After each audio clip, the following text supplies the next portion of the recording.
When we think of the Roman Empire, we picture powerful emperors whose faces were stamped on coins and carved into massive statues.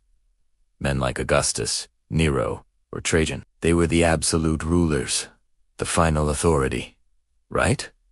Well, not always. Behind the throne, often hidden from public view, were figures who wielded immense influence, shaping the fate of the empire from the shadows, and perhaps none were more notorious, more scandalous, or more powerful than the Empress Valeria Messalina wasn't famous for leading armies or passing laws. Her legacy is one of intrigue, manipulation, and a thirst for power that terrified the Roman elite. She was the third wife of Emperor Claudius, a man much older than her, who unexpectedly came to power. While Claudius was often seen as scholarly and sometimes easily swayed, Messalina was young, beautiful, and fiercely ambitious. She quickly realized that her position as empress gave her a unique kind of authority, and she wasn't afraid to use it. Ancient historians like Tacitus and Suetonius paint a shocking picture of her. They describe a woman driven by insatiable appetites, not just for pleasure, but for control. They tell stories of her using her influence over Claudius to eliminate her rivals. Senators, aristocrats, and anyone who stood in her way would suddenly face accusations of treason or conspiracy. With a whisper in the emperor's ear, she could have them exiled or executed, seizing their wealth and property for herself and her allies. She created a court environment steeped in fear, where loyalty was constantly tested and betrayal was a constant threat. One of the most infamous stories about Messalina involves a senator named Gaius. He was known as one of the most handsome men in Rome. According to the accounts, Messalina became obsessed with him and forced him to divorce his wife. But she didn't stop there. Her affair with Claudius wasn't just a secret rendezvous, it was a public spectacle. She would visit his home openly, showering him with gifts and political favors, essentially grooming him for a higher position. This wasn't just an affair. It was a direct challenge to the emperor's authority. The scandal reached its peak while Claudius was away from Rome. In an act of unbelievable audacity, Messalina allegedly went through a public marriage ceremony with Claudius.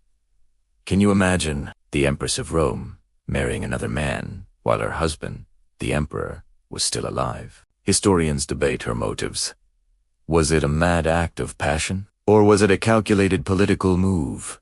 A coup to overthrow Claudius and place her lover and, by extension, herself on the throne? Whatever a reason, it was a step too far. When word of the marriage finally reached Emperor Claudius, his most powerful and loyal freedmen knew they had to act. They were the ones who truly ran the day-to-day administration of the empire, and they saw Messalina's behavior as a threat not just to Claudius, but to the stability of the entire state. They convinced the hesitant emperor that Messalina and Claudius were plotting to kill him. Panicked, Claudius finally gave the order for their execution. Messalina's reign of terror came to a swift and brutal end. She was only in her early 20s. So, was Messalina truly the monster that history portrays her as? It's complicated. The accounts we have were written by men of the senatorial class, the very group she targeted. They had every reason to paint her in the worst possible light, portraying her as a symbol of female corruption and moral decay to justify their own political world. They might have exaggerated her scandals to serve as a warning about the dangers of giving women too much power. Perhaps she was simply a shrewd political player who used the tools available to her: her beauty, her sexuality, and her proximity to the emperor in a ruthless, male-dominated world. Whether she was a master manipulator or a victim of historical slander, the story of Messalina reveals the hidden power dynamics of the Roman court. It shows that the person wearing the crown isn't always the only one in control. True power can be found in the shadows, in whispers, and in the daring ambitions of those who refuse to be ignored. Messalina's life, though short and scandalous, is a gripping reminder that behind the grand facade of empire, the most compelling dramas are often the human ones. Thanks for watching. Emperors lived in a state of perpetual fear, trusting no one, not even their closest friends or family. In this treacherous world, loyalty was a rare and fleeting commodity. It was into this glittering, dangerous arena that one of history's most notorious women stepped onto the stage. Valeria Messalina, born into one of Rome's most distinguished aristocratic families. Messalina was a descendant of the revered Emperor Augustus. Her pedigree was impeccable. From a young age, she would have been groomed for a life at the heart of Roman politics, taught the intricate dance of power, influence, and survival. Around the year 38 AD, when she was just a teenager, she was married to a man nearly 30 years, her senior, Tiberius Claudius Nadu Germanicus. At the time, Claudius was seen as an unlikely candidate for power. He was often overlooked and even ridiculed by the imperial court due to a physical disability that caused him to limp and stammer. Have you ever wondered what it takes to survive and even thrive in a world of cutthroat politics, immense wealth, and constant scheming? Let's travel back in time, not just to any place, but to the very heart of power in the ancient world Imperial Rome. This isn't just a story of emperors and legions. It's the story of a woman who would become one of the most talked about figures in Roman history. Her name was Valeria Messalina. To truly understand Messalina, we need to go back to her beginnings. She wasn't born into an ordinary family. Imagine being born into a world where your family tree is a who's who of Roman power. That was Messalina's reality. She was a descendant of some of the most influential and politically connected families in the entire empire. From her very first breath, she was surrounded by the whispers of politics, the clinking of coins that bought loyalty, and the intricate dance of alliances and rivalries. Think about it. While other children were playing with simple toys, Messalina was likely observing the masters of the game. Her relatives weren't just landowners, they were senators, consuls, and even related to the imperial family itself. She had a front-row seat to the high-stakes drama of Roman elite society. This wasn't just a family background, it was an apprenticeship in power. She learned early on that your name, your connections, and who you knew could be the difference between rising to the top and being forgotten by history. Her education would have been far different from what we imagine today. Yes, she would have learned literature and the arts, but her most important lessons weren't found in scrolls. They were learned at dinner parties, in the hallways of grand villas, and through the hushed conversations of her elders. She was trained in the subtle art of social navigation. How to charm, how to persuade, how to read a room, and, most importantly, how to recognize an opportunity. She learned how to present herself, how to speak with influence, and how to understand the unspoken rules that governed her world. This education was crucial because in Rome, especially for a woman of her standing, survival was a skill. It wasn't just about being intelligent, it was about being socially intelligent. It was about knowing when to speak and when to stay silent, who to trust and who to watch closely. The Roman court was a beautiful but treacherous garden. One wrong step, one misplaced word, could have serious consequences. Messalina was being groomed, whether consciously or not, to navigate this dangerous landscape. And let's talk about a common misconception. History often paints a picture of powerful women relying solely on their beauty. But in Rome, that was never enough. Messalina was known for her beauty, yes. But to think that was her only asset is to completely misunderstand the world she lived in. Beauty could open a door, but it couldn't keep you in the room. It couldn't win you allies or protect you from enemies. What truly mattered more than a pretty face was timing and intelligence. The ability to see a political shift before it happened, to understand the motivations of the people around you, and to act decisively when the moment was right. These were the true currencies of power. A beautiful woman with no intellect was a pawn. A beautiful woman with a sharp mind and a sense of timing. She could become a player. This early foundation is the key to understanding the woman Messalina would become. She wasn't just a product of her own ambitions. She was a product of this intensely competitive, politically charged environment. The lessons she learned as a young girl, watching the intricate web of power being woven around her, would shape every decision she made later in life. She understood, perhaps better than anyone, that in the game of Rome, you either played to win or you were swept off the board entirely. Her story is a fascinating look at what it truly meant to be a noblewoman in the shadow of the empire. Hello history lovers, and welcome back to the channel. Today, we re-dive into the dramatic and scandalous life of one of Rome's most notorious empresses, Valeria Messalina. Her story is a whirlwind of power, ambition, and betrayal that could rival any modern drama. Messalina entered the imperial court at a very young age, marrying a man much her senior, the Emperor Claudius. Claudius was a peculiar figure, often underestimated due to a limp and a stutter.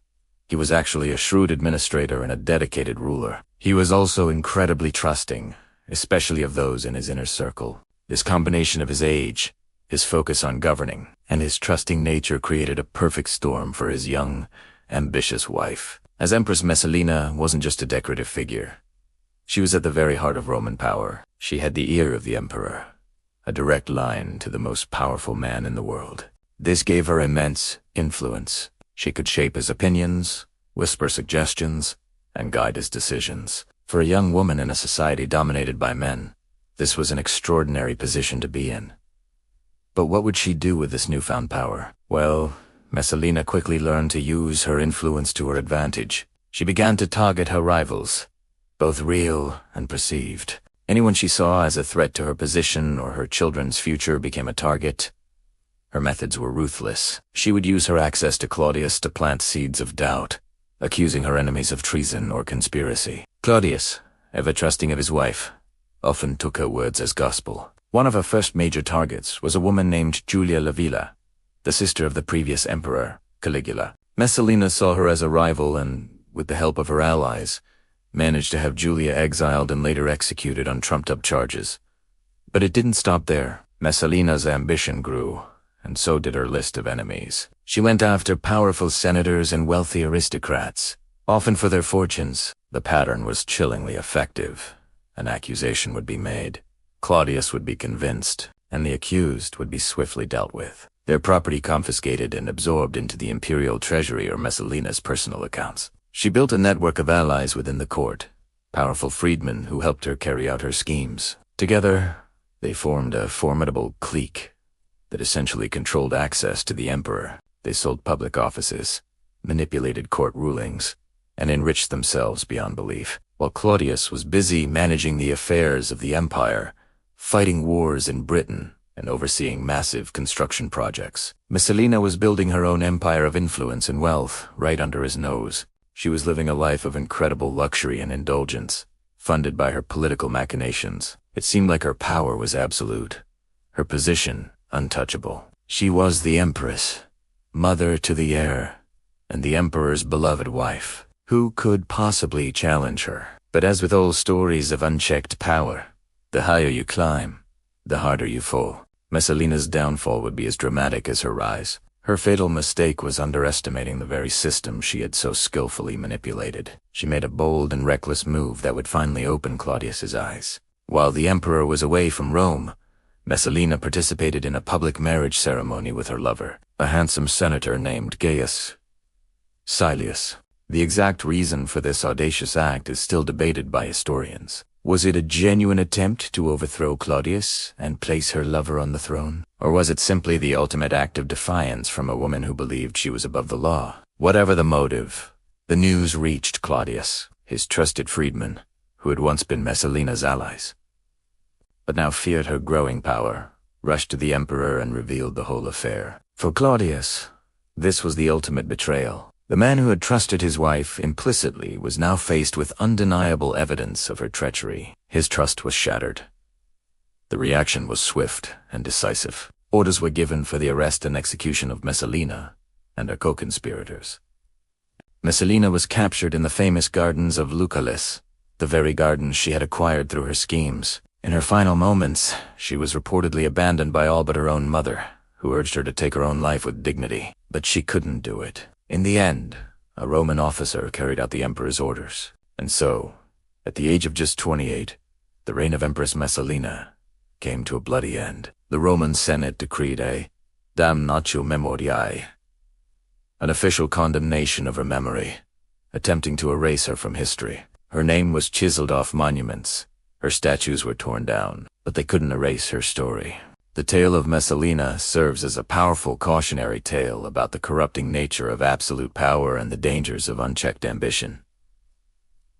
What do you think? Was Messalina a ruthless villain or a tragic figure trapped in a brutal system? Imagine stepping into a world dripping with gold and marble, where every corner holds a secret and every whisper could be your downfall. This was the reality of the Roman Imperial palace, a labyrinth of luxury and lethal tension. For a young woman like Valeria Messalina, it wasn't just a home. It was a treacherous chessboard where she had to learn the rules and learn them fast. The air itself seemed to hum with unspoken rivalries. Servants, seemingly invisible as they polished silver or poured wine, were the palace's eyes and ears. They were the silent collectors of secrets, their loyalty a commodity sold to the highest bidder. A careless word spoken in what was thought to be a private chamber could become a weapon in an enemy's hand by morning. Nothing was truly private. Every conversation was a potential performance, every confidence a calculated risk. And then there were the officials, the senators, the military commanders, all